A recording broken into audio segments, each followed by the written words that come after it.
미국의 저명한 정신의학자 칼 매닝거 박사가 도대체 죄는 어떻게 되었는가라고 하는 Whatever Became of Sin이라는 책에서 이런 것을 지적했어요.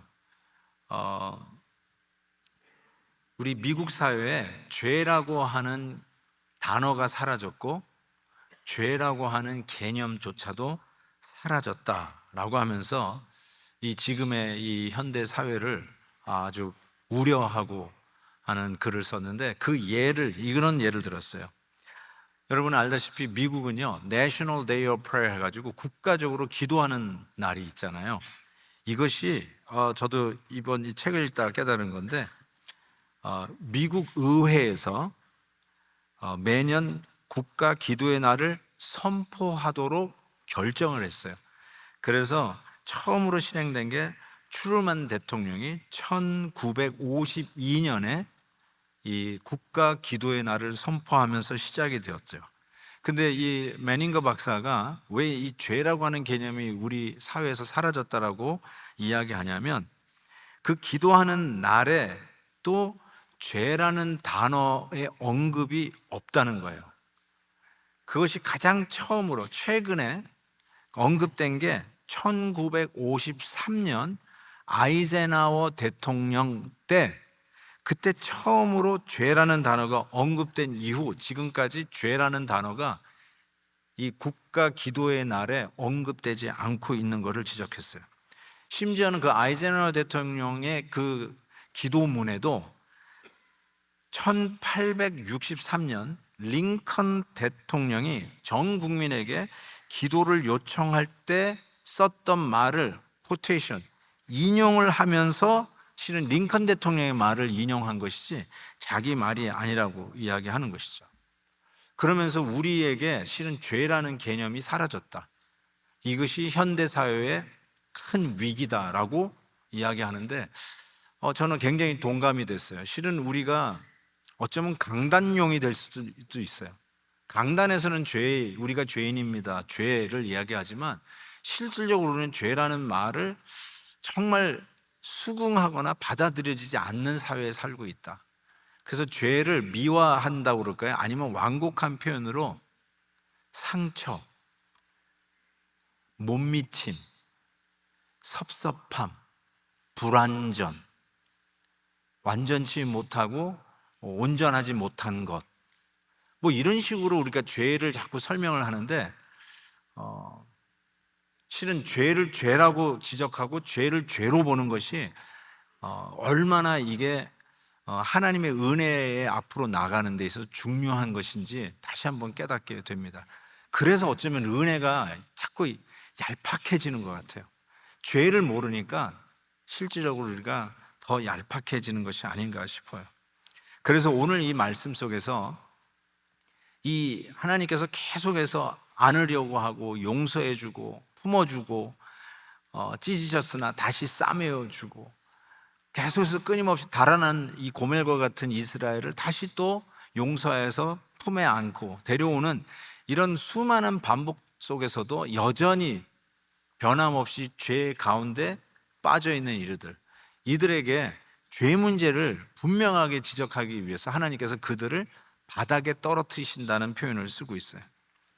그래서 이 바닥에 떨어진 모습이 오늘 성탄 주일 예배 때 하나님이 저희들에게 주신 메시지예요. 좀 부담을 가지고 말씀을 묵상하게 되었는데 그래도 오늘 주신 말씀을 마음의 문을 열고 이 성탄절에 메리 크리스마스하고 서로 기쁘게 인사 나누는 이 계절에 왜 이렇게 좀 무거운 메시지를 주셨을까 하는 마음으로 오늘 말씀에 좀 집중해 봤으면 좋겠습니다. 먼저 이 바닥에 떨어진 우리들의 모습을 표현하는 이 구절을 하나씩 좀 정리를 해봤으면 좋겠습니다. 첫 번째 6절을 보시면 그들이 웃는 귀한 것이나 찔레가 덮을 것이요 그들의 장막 안에는 가시덩굴이 퍼지리라. 형벌의 날이 이르렀고 보응의 날이 온 것을 이스라엘이 알지라. 이 선지자가 어리석었고 신에 감동하는 자가 미쳤나니 이는 내 죄악이 많고 내 원한이 크민이라 라고 얘기하는데 여기서 귀하게 여기던 것이 이 찔레가 덮고 장막 안에 가시덩굴이 퍼졌다. 이 말이 뭐냐면 내가 소중하게 생각한 것들이 가치가 없는 것으로 전락해 버렸다는 뜻이에요. 지난 주일 설교 기억나세요? 마치 쓸모없는 그릇이 된 거예요. 1년 내내 찬장 안에 어디 있는지도 모르고 잊혀진 쓸모없는 그릇과 같이 되어진 것, 이거 소중해가지고 막 끌어모아가지고 애지중지해가지고 돈을 전략해서 사 모았는데 나중에 보니까 그것이 쓰레기가 되어버린 것이죠.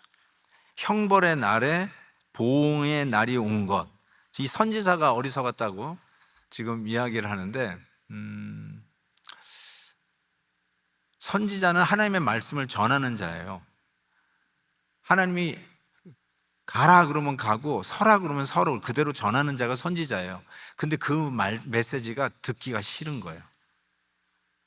그래서 뭐라고 얘기하냐면 신에 감동하는 자, 선지자, 하나님의 말씀에 감동이 있어서 전하는 선지자를 뭐라고 추락을 시키냐면 미쳤다, 이렇게 얘기해요.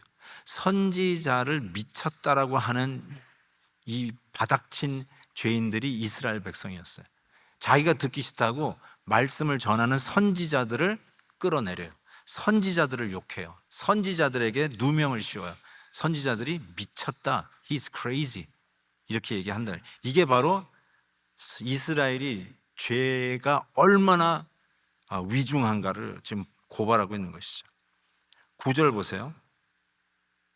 그들은 기브아의 시대와 같이 심히 부패한지라. 기브아의 시대가 무슨 시대죠? 혹시 사사기 강해가 기억나시는 분에게 말씀드리면, 제가 작년에 사사기를 강해하다 맨 마지막 강해 설교 제목이 뭐였냐면 사사기의 결론, 토막 시체 배달 사건. 혹시 기억나세요? 토막 시체 배달 사건, 이게 사사기의 결론이라고 말씀을 드렸어요. 레위인이, 하나님의 제사장으로 섬겨야 할 레위인이 첩을 뒀어요. 이 자체가 웃기는 얘기죠. 정말 말도 안 되는 얘기예요. 근데 레위인이 첩을 두었어요. 근데 그 첩이 윤간을 당해서 살인을 당합니다.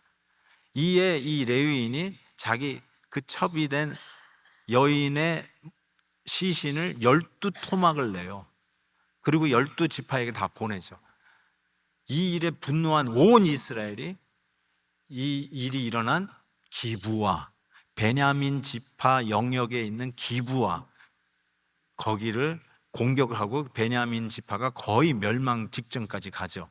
그것이 사사기에 자기 소견에 옳은 대로 행했던 시대의 종결이에요. 그런데 지금 이스라엘 백성들이 어떠냐? 기브아 시대와 같이 부패했다라고 고발하고 있는 것이죠. 10절 보세요. 옛적에 내가 이스라엘을 만나기를 광야에서 포도를 만난 같이 하였으며. 광야에서 무슨 포도를 만나요? 그런데 그 정도로 기뻤다는 거예요. 하나님이 우리를 보시기에 광야에서 포도 열매를 보는 것처럼, 또 뭐라고 그랬습니까?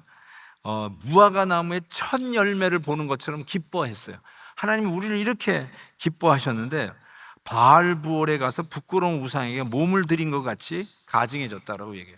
바알부올이 어디죠?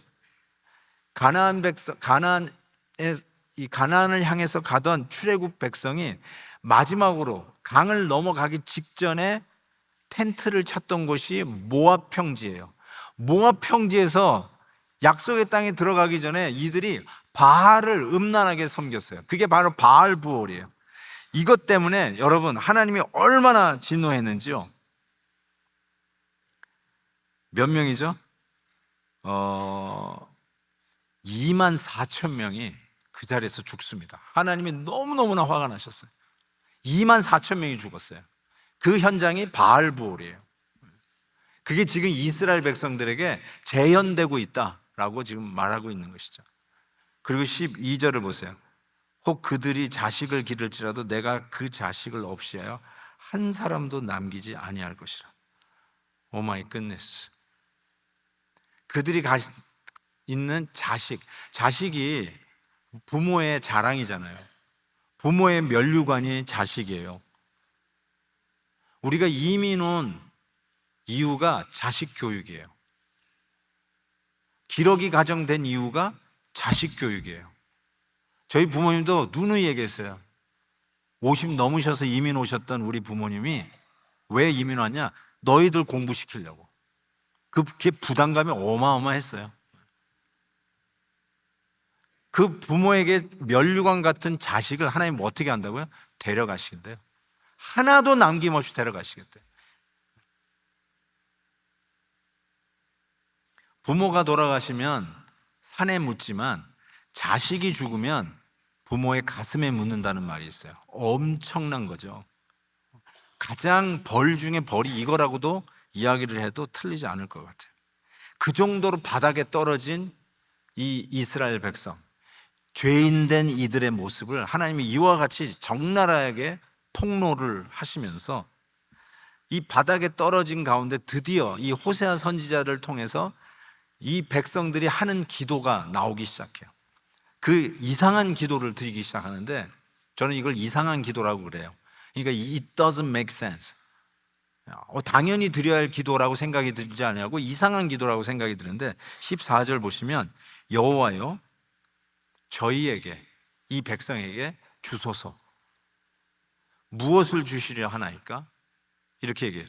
아이 베지 못하는 태와 젖없는 유방을 주시옵소서.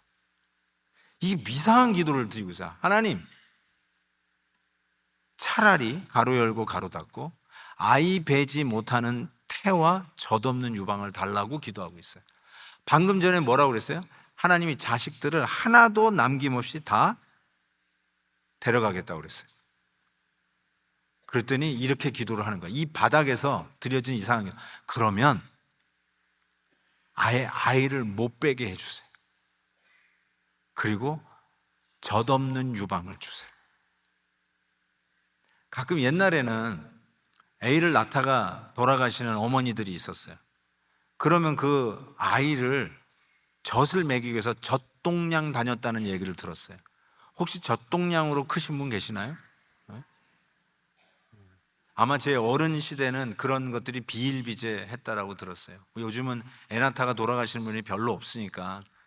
그럼 애를 낳으면 우리 아내도 그렇고 우리 딸들을 이렇게 보면은 애를 낳으면 젖이 돌아요. 젖이 돌아. 근데 지금 뭘 하는 거예요? 젖 없는 유방을 달래요. 그 말이 무슨 말이냐면 애를 안 낳으면 애가 없으면 젖이 말라 있죠. 뭐가 젖이 돌아요. 그러니까 이 기도는 뭐냐면 애를 주지 마세요. 애를 키우다가 데려가시는 그 아픔 만나고 싶지 않습니다. 그 기가 막힌 일은 만나고 싶지 않습니다. 그러니까 아예 애를 주지 마세요. 태 열매를 주지 마세요. 젖이 마르는, 젖이 돌 필요가 없는 젖없는 유방을 달라고 하는 이 기가 막힌 이상한 기도를 드린 것이죠. 그래서 16절에도 이런 말이 있죠. 에브라임이 매를 맞아 그 뿌리가 말라 열매를 맺지 못하나니 비록 아이를 낳을지라도 내가 그 사랑하는 태의 열매를 주리라. 그러니까 하나님 아예 태의 열매를 주지 마세요. 지금 그 이상한 기도를 드리고 있는 것이죠. 제가 이 말씀을 묵상하면서 하나님 이번 주일이 크리스마스 주일인데요, 뭐 이런 말씀을 주십니까 하고 좀 고민에 빠졌어요. 그래서 이 이상한 기도를 좀 묵상을 하다가 성경에 이상한 기도를 드리는 본문들이 발견되고 떠오르기 시작했어요. 제일 먼저 떠오른 내용은 엘리야 선지자의 기도였어요. 엘리야 선지자 여러분 알다시피 바알 선지자와 대결해서 큰 영적 승리를 거두었잖아요. 그런데 이 아합의 부인 이세벨이 이 엘리야 선지자를 잡아 죽이겠다고 추적을 해요. 그래서 도망가다가 로뎀 나무 밑에서 극심한 피로와 절망감 때문에 이렇게 기도해요. 차라리 죽기를 구합니다. 하나님, 저 죽겠습니다. 절 죽여주세요. 죽는 게 낫습니다. Please Lord, take my life away. 내 생명을 거두어 가 주옵소서. 이러고 살고 싶지 않습니다. 이런 치욕 속에서 하루도 더 살고 싶지 않습니다. 내가 이 고난의 길을 가느니 아예 빨리 좀 데려가 주옵소서 라고 기도를 했다는 것이죠. 그 영적 거인인 엘리야 선지자가 이런 기도를 했어요. 그래서 어떤 분은 이 부분을 보면서 엘리야 선지자가 극심한 우울증에 빠졌다라고 진단하는데 maybe. 그렇지만 우리에게도 이런 기도를 극심한 아픔과 고통 속에 드려질 때가 얼마나 많이 있어요. 요즘은 여러분의 기도 때문에 편두통이 요즘 안 와요, 감사하게. 근데 여러분, 제가 편두통이 올 때는 밤새 하루에 10번, 12번씩 왔어요. 자다가 편두통 때문에 깨요. 그러면 토해요. 근데 5번, 6번 일어나서 토하면요, 이렇게 기도해요. 하나님 데려가 주세요. 편두통으로 토하다가도요, 데려가 달라는 기도가 저절로 나와요. 너무너무 힘들어요, 그때. 제 말이 무슨 말인지 아실 거예요. 편두통 때문에 이 토하시는 분들은 이게 얼마나 괴로운 건지 아실 거예요. 근데 엘리야가 그 기도를 드려요. 죽여달래요. 근데 또 이런 비슷한 기도를 드린 사람이 있는데, 그게 누구냐면 요나 선지자예요. 요나 선지자가 니누의 성에 가서 하나님의 말씀대로 이 물고기 뱃속에 들어가 나왔다가 회개하고 다시 하나님이 가라는 니누의 성에 갔잖아요. 가서 말씀을 전했는데 이게 웬일이에요? 그 나라에 부흥이 온 거예요. 근데 이 느느웨라는 나라는 아시리아의 수도이지만 원수의 나라예요. 자기가 꼴보기 싫어하는 민족이에요. 아주 싫어하는 사람들이에요. 이렇게 생각하면 돼요. 여러분이 싫어하는 그 대상이 있다면 그 사람이에요. 근데 그 사람이 잘 되는 거예요. 그 사람이 부흥하는 거예요. 그 사람이 복을 받는 거예요. 하나님의 은혜를 누리는 거예요. 이걸 보더니 요나가 이렇게 했어요. 차라리 죽는 것이 낫다. 여기 차라리가 다 나와요. 아까 엘리야도 차라리인데 요나도 차라리예요. 차라리 죽는 게 낫습니다. 내가 싫어하는 저 인간이 잘 되는 꼴을 보느니 죽는 게 낫습니다. 안 보겠습니다. 그 뜻이에요. 그러니까 죽여주세요. 그 물고기 뱃속에 들어갔을 때도 드리지 않았던 그 기도를 자기가 싫어하는 니누에가 복을 받는 걸 보고는 차라리 죽여달라고 요나가 기도를 합니다. 또 한 군데 이상한 기도가 있어요. 모세의 기도예요. 모세가 아주 이상한 기도를 드리는데, 실은 여러분도 알다시피 모세가 그 십계명을 받기 위해서 산에 오르는데 40일간 내려오질 않잖아요. 그래서 이스라엘 백성들이, 아니 우리를 인도해 온 지도자가 갑자기 사라진 거예요. 산속에서 내려오질 않아요. 그래가지고 웅성웅성하니까 아론을 통해서 출애굽시킨 하나님이 이분이다 해가지고 만든, 형상화해서 만든 게 금송아지예요. 그래가지고 막 이제 뭐 귀걸이, 뭐 목걸이 다 수집해가지고 그걸 주물을 떠가지고 금송아지를 만들었어요. 이 금송아지가 애굽에 있었을 때 보아왔던 신이에요. 힘의 상징, 이 소뿔로 상징하는 힘의 신인데, 그 송아지를 만들어 놓고는 이 송아지가 우리를 출애굽시킨 그 하나님, 여호와 하나님이다 라고 했던 것이, 실은 그 십계명에 뭐가 있어요? 여러분 알다시피 나 외에 다른 신을 섬기지 말라. 하늘에 있는 것이나 땅 아래에 있는 것이나 물속에 있는 것이나 그 어떤 것으로 나를 형상화하지 말라 그랬어요. 그게 십계명에 있는데 지금 출애굽시킨 하나님을 금송아지로 형상화하고 있는 이 일들을 보니까 얼마나 기가 막혔어요. 이 범죄하는 이스라엘 백성들을 향해서 하나님이 심판을 하시는데요, 그때 이 3,000명이 그 자리에서 죽습니다. 3,000명이 그 금송아지를 만든 그 일로 인해서 그 자리에서 심판을 받죠. 그리고 이제 모세가 다시 산으로 올라가요. 그래서 그때 하나님 앞에 드렸던 기도가 바로 이 기도입니다. 출애굽기 32장 31절과 32절인데 보세요. 모세가 여호와께 다시 나아가 여짜오되 슬프도소이다.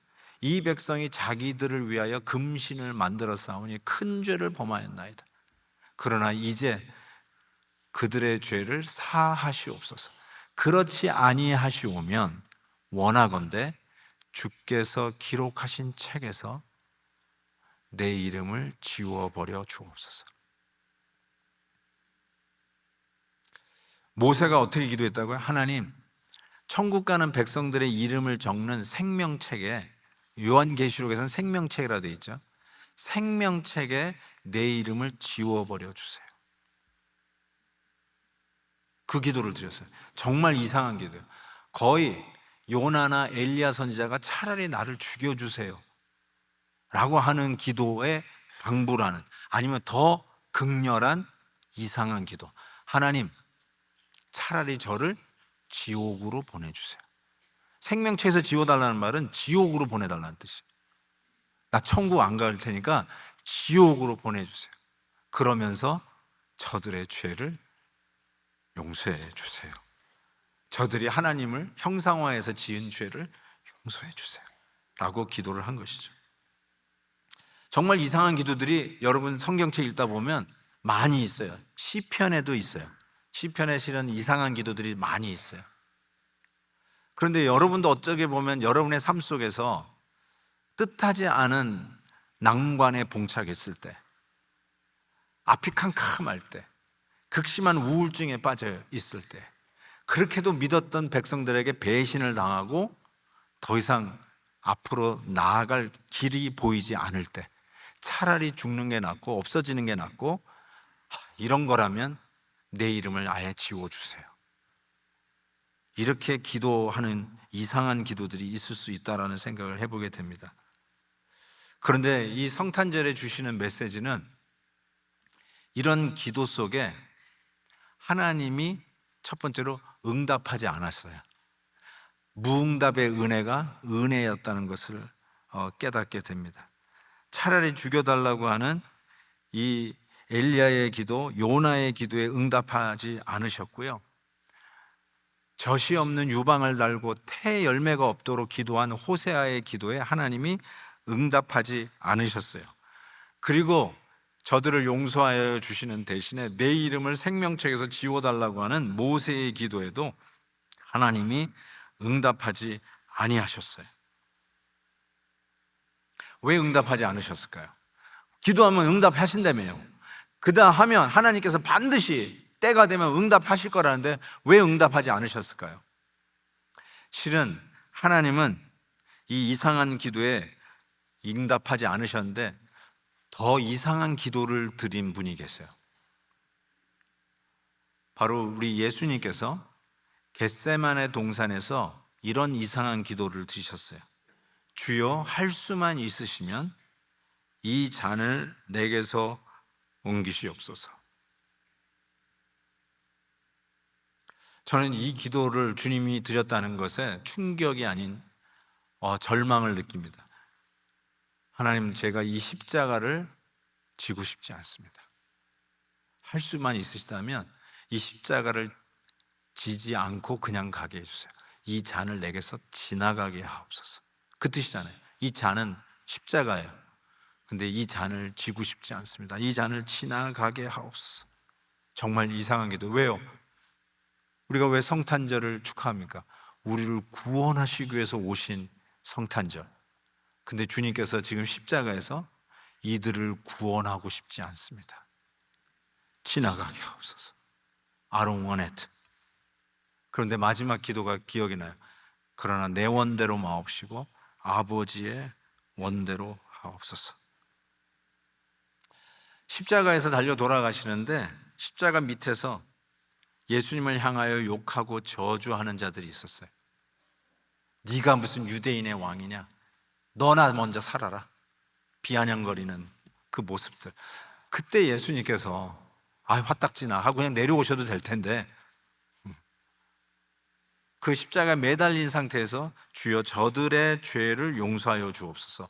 저들이 하는 일을 알지 못하나이다 하면서 오히려 용서를 선언하고 계시는 예수님. 하나님께서는 아들 예수 그리스도의 이 잔을 지나가게 하옵소서라는 기도에 응답하지 않으셨어요. 그 이유가 뭐냐면 바로 엘리야의 기도에 응답하지 않은 이유였고, 요나의 기도에 응답하지 않은 이유였고, 호세아의 기도에 응답하지 않은 이유였고, 모세가 자기의 이름을 생명책에 지우려달라고 하는 그 기도에 응답하지 않은 이유였어요.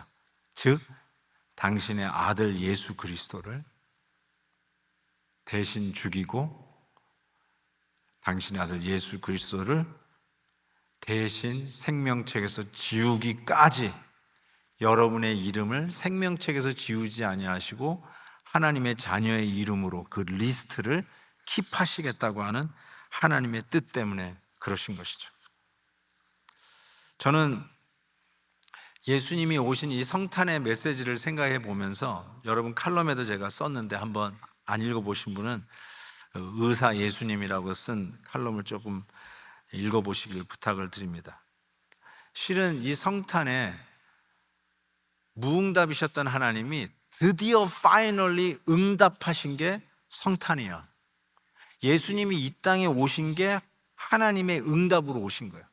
엘리야와 요나와 모세의 기도에, 호세아의 기도에 태의 열매를 없이 하시고 젖없는 유방을 달라고 했던 그 기도에 응답하지 아니하시다가 파이널리 응답하신 게 성탄이에요. 아기 예수를 주신 것이 그 응답이었어요. 정확하게 히브리서 2장 18절에 이 말씀이 있어요. 그가 시험을 받아, 예수님이 시험을 받아 고난을 당하였은즉 시험 받는 자들을 능히 도울 수 있느니라 라는 메시지예요. 아기 예수로 오신 이유가 바로 정확하게 시험을 받아 고난을 당하기 위해서 아기 예수로 오셨다는 거예요. 우리에게 응답하시는 하나님이 완전체, 천사들의 팡파레와 천국 오케스트라의 음악에 따라서 멋지게 하늘에서 내려오셔서 내가 너를 구원하러 왔다 하고 오시지 아니하시고 가장 연약하고 훅 불면 날아갈 것 같은 아기로, 젖을 안 주면 죽을 수밖에 없는 그 아기로 우리 주 예수 그리스도가 오셨다는 이 메시지가 무엇인가? 우리와 함께 시험을 받고 우리와 함께 고난을 당하는 메시아를 우리에게 주신다는 메시지가 아기 예수로 오신 예수라는 거죠. 아무리 생각해봐도 아기 예수로 올 이유가 없잖아요. 33살 건장한 청년으로도 오셔서 얼마든지 기적을 바로 공생애를 시작하실 수 있는 분이잖아요. 근데 왜 아기 예수로 오셨을까? Message is I know you're suffering. I know where you've been. I know what you've been through. 이거를 이해하신다는 거예요. 그게 아기 예수로, 유약한 아기 예수로, vulnerable한 아기 예수로 오신 이유라는 것이죠. 여러분이 가인과 아벨 창세기 시대로 돌아가면 첫 살인 사건이 가인이 자기 동생 아벨을 쳐 죽입니다. 그때 하나님께서 창세기 4장에 보면 네 아우 아벨이 어디 있느냐라고 묻습니다. Where is your brother? 그랬더니 뭐라고 가인이 그래요?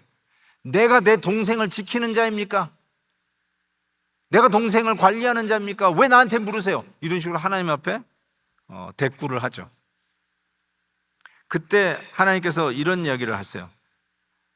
네가 무엇을 하였느냐? What have you done? 네 아우의 핏소리가 땅에서부터 내게 호소하느니라. Your brother's blood cries out to me from the ground. 핏소리가 땅에서부터 하나님을 향해서 도와주세요, 도와주세요 라고 하는 것이죠. 어쩌면 우리는 이 땅에 고난을 당할 수밖에 없는 죄악이 만연하는 시대에 태어난 자들이에요. 맞아요. 그래서 울면서 태어난 거예요. 이 고생 많은 세상에 울면서 태어난 것이죠. 어쩌면 뜻하지 않은 일로 인해서 너무나도 답답하고 힘들고 괴롭고 왜 이런 일이 나에게 당했느냐라고 하는 일들이 어쩌면 있을 수 있어요. 이 성탄절에 메리 크리스마스하고 서로 인사를 주고받는데 실은 지금 나에게 있는 이런 중압감을 생각해 보면 내 인생에 지금 여러 가지 걸려있는 문제들을 생각해 보면 그렇게 밝게 인사하고 싶은 마음이 없어요. 메리 크리스마스 하는 자체가 사치같이 느껴지는 분도 있을 수 있어요. 오랜 질병으로 인해서 오늘도 이 아픔의 터널을 통과해야 되는 성도들을 생각해 보면 작년 이맘쯤에 올해는 하나님이 고쳐주셔서 건강해지겠지라는 소망 가운데 살았는데 여전히 올해 크리스마스에도 그 질병을 안고 가는 우리 성도들 생각해 보면 그렇게 밝게 메리 크리스마스 하고 싶은 정서적으로 그것이 허락되지를 않아요. 그런데 그런 분들에게 드디어 하나님께서 왜 이런 일이 있을까? 왜 이런 답답한 일이 나한테 있을까? 하나님 앞에 신음하는데 그 신음하는 소리에, 땅에서부터 들려오는 그 핏소리에 그 누구도 응답하지 않았고, 내가 어떻게 그 일을 해? 내가 동생을 지키는 자일까? 내가 이 지구를 지키는 사람입니까? 내가 이 고난의 문제를 해결해 줄 수 있는 사람입니까? 내가 무슨 교회의 문제를 해결해 줄 수 있는 사람입니까? 내가 무슨 이런 가정사의 이런 아픔을 해결해 줄 수 있는 사람입니까? 나는 그런 건 못해요. 내가 왜 이런 아픔을 가지고 고통을 갖고 있습니까? 라고 하는 수많은 이 crying out, 부르짖는, 이 땅에서부터 울부짖는 이 핏소리와 같은 이 소리에 드디어 응답하신 게 성탄절이에요.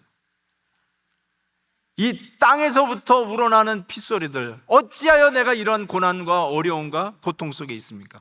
왜 우리 가정에 이런 절망이 있습니까?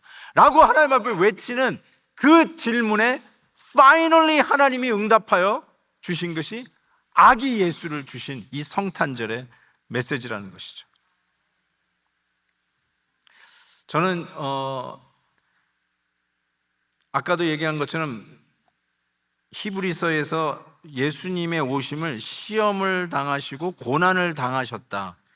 그래서 시험 받는 자를 능히 도와줄 수 있는 우리 주 예수 그리스도라고 선포하는 이유가, 우리 고난 가운데 있는 성도들에게 네가 어쩌다가 이 고난을 당했는가 하면서 그 고난 받은 이유를 설명해 주시는 것이 아니라, 그 고난에 대한 이유는 잘 몰라요, 실은. 우리 스스로는 내가 이걸 회개해야 되겠다라는 생각도 떠오를 수도 있지만, 옆에 있는 사람은 그걸 절대로 정죄하는 식으로 얘기하시면 안 되잖아요. 우리 아픈 분들에게 뭔 죄를 졌길래 그렇게 아프세요? 이렇게 얘기하면 욥의 친구들이죠. 상처나는 곳에 소금 뿌리는 아주 비인간적인 모습들이죠. 실은 몰라요. 왜 세례 요한이 목이 잘려 죽었는지, 왜 예수님의 제자 야고보가 그렇게 죽었어야만 하는지 잘 몰라요. 왜 12제자들은 한결같이 다 순교를 당하고 사도 요한만 반모섬에서 그렇게 오래오래 살게 되었는지, 그 이유를 우리가 어떻게 했어요? 예수님의 왜 사도 바울은 목이 잘려가지고 퉁퉁퉁퉁 머리가 굴러 떨어지면서 그렇게 비참하게 죽어야 되는지, 오히려 영광 가운데 찬양과 존귀를 받은 자로 우뚝 서야 되는데, 우리들이 예수 믿는 가운데 생각할 때 우리가 복받기 위해서 믿는 게 아니라는 것이 맞는 말이에요. 믿음의 선배들이 다 순교당하고 고난을 당했어요. 정말 왜 이러십니까, 하나님? 왜 이런 일이 있습니까? 우리에게도 똑같은 질문이 있을 수 있어요. 그런데 확실한 건 그래요.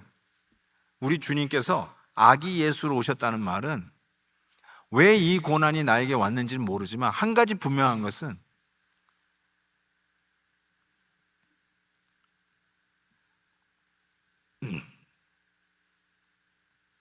하나님이 우리를 사랑하신다는 것은 분명해요. 사랑하지 않으셨으면 우리 예수님 완전체로 오셨을 거예요. 아기 예수로 올 이유가 없어요. 우리의 고난과 아픔과 시련과 절망을 이해할 이유가 없어요. 그냥 건져내시면 돼요. 그 마이리 파워로 그냥 건져내시면 돼요. 그런데 후 불면 날아갈 것 같은, 젖을 안 주면 굶어 죽을 수밖에 없는 유약한 어린 아기로, 그것도 말밥통이 그의 구유가 되어, 말밥통이 그의 침대가 되어서 오신 예수님. 고난 가운데 있는 우리에게 주시는 성탄절의 메시지가 뭔지 아세요? 그럼에도 불구하고 내가 너를 사랑한다. 내가 네 아픔을 안다. 네 고난을 안다. 너의 무거운 중압감을 내가 안다. 네가 억울한 마음 내가 안다. 그것이 성탄의 메시지. 저는 요즘 그 유튜브에 크리스마스 캐롤이 뭐 한두 시간씩 이렇게 있는 것이 떠오더라고요. 그래서 저도 이제 책을 읽거나 이제 일을 할 때 그걸 틀어놔요. 유튜브에 이렇게 틀어놓는데, 그러면 크리스마스 캐롤 쭉 나오니까 너무너무 좋아요. 방 안 분위기, 사무실 분위기도 좋고. 그래서 이제 보는데 옆에 제가 뭐 가끔씩 이렇게, 저는 액션 영화를 좋아하니까 액션 영화가 이렇게 떴어요. 알고리즘인 것 같아요. 보니까 미션 임파서블이 떴어. 아니, 미션 임파서블이 유튜브에 공짜로 이게 뜬 거예요. 그게 미션 임파서블 뭐죠? 데드 레커닝인가? 거기 나오는데 제가 미션 임파서블은 다 봤거든요. 근데 그게 떠가지고 그걸 클릭하고 이제 보는데 처음에 봤을 때는 그런 대사가 있는 줄 몰랐어요. 그런데 읽는데 와 이런 게 있었네 해가지고 받아 적었어요 제가.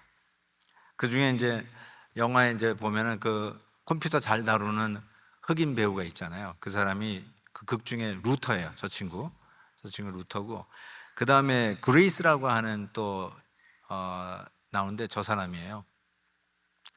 근데 저 사람이 악당에게 쫓기다가 일사라고 하는 여인, 또 한번 보여줄래요? 저 여인이 나타나가지고 살려줘요. 그러면서 저 여자가 그 악당에게 죽어요. 그리고 나서는 이 아까 그 그레이스가 아까 루터에게 이런 말을 하는 거예요. 뭐라고 얘기냐면 I'm the reason she is dead. 나 때문에 저 여인이 죽었어. 저 여자가 죽었어. 이렇게 얘기를 해요. 그랬더니 저 루터가 뭐라고 하냐면 She is the reason you are alive. 이게 확 들어오는 거예요. 이걸 놓쳤었다가 다시 보게 됐어요. 잘 보세요. 우리는 이렇게 알고 있어요. I am the reason she is dead. 나 때문에 죽었어. 나 때문에 저러는 거야. 나 때문에 우리가 이 고난 당하는 거야. 나 때문에 이런 모진 일들이 생긴 거야. 이렇게 얘기하면서 자학하는 이미지를 할 수 있는데 성탄의 메시지가 뭐냐면 He is the reason. 예수 그리스도가 the reason that we are alive. 이 감동스러운데 전혀 감동이 안 되나 본데요. 예수님이야말로 우리가 살아있는 이유다라고 똑같은 사건인데 완전히 뒤집어서 조명하는데 이게 성탄의 메시지다라는 생각이 들었어요. 여러분 영화를 봐도 이렇게 봐야 돼요. He is the reason that I'm alive. 이게 성탄의 메시지예요. 예수님이 우리 성탄의 이 계절에 어린 아기 예수로 오신 이유가 뭔지 아세요? 우리를 살리시려고. 저주받은 이 땅에서, 씬이 사라지고 있는 이 땅에서, 그 어느 때보다 더 심플하고 죄악스러운 이 땅에서, 죄라는 개념조차도 미화되고 있는 이 땅에서 부르짖는 핏소리에 파이널리 하나님이 응답하셔서 우리의 아픔과 시험과 절망을 이해하고 체휼하신 어린 아기 예수로 오셔서 I know your difficulties. I know your sufferings. 너의 아픔과 고난을 내가 이해하노라. Therefore, I'm here to help you. 하고 찾아오신 계절이 바로 이 성탄의 메시지라는 것이죠.